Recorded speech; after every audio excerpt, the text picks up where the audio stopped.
Numbers 30. And Moses spake unto the heads of the tribes concerning the children of Israel, saying, This is the thing which the Lord hath commanded. If a man vow a vow unto the Lord, or swear an oath to bind his soul with a bond, he shall not break his word, he shall do according to all that proceedeth out of his mouth. If a woman also vow a vow unto the Lord, and bind herself by a bond, being in her father's house in her youth, and her father hear her vow, and her bond wherewith she hath bound her soul, and her father shall hold his peace at her, then all her vows shall stand, and every bond wherewith she hath bound her soul shall stand.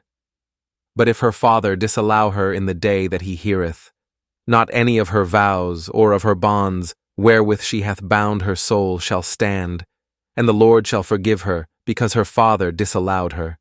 And if she had at all an husband, when she vowed or uttered aught out of her lips, wherewith she bound her soul, and her husband heard it, and held his peace at her in the day that he heard it, then her vows shall stand, and her bonds wherewith she bound her soul shall stand. But if her husband disallowed her on the day that he heard it, then he shall make her vow which she vowed, and that which she uttered with her lips, wherewith she bound her soul, of none effect, and the Lord shall forgive her. But every vow of a widow, and of her that is divorced, wherewith they have bound their souls, shall stand against her. And if she vowed in her husband's house, or bound her soul by a bond with an oath, and her husband heard it, and held his peace at her, and disallowed her not, then all her vows shall stand, and every bond wherewith she bound her soul shall stand.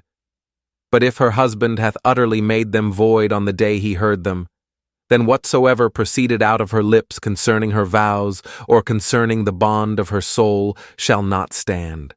Her husband hath made them void, and the Lord shall forgive her. Every vow and every binding oath to afflict the soul, her husband may establish it, or her husband may make it void. But if her husband altogether hold his peace at her from day to day, then he establisheth all her vows, or all her bonds which are upon her. He confirmeth them, because he held his peace at her in the day that he heard them. But if he shall any ways make them void after that he hath heard them, then he shall bear her iniquity. These are the statutes which the Lord commanded Moses, between a man and his wife, between the father and his daughter, being yet in her youth in her father's house.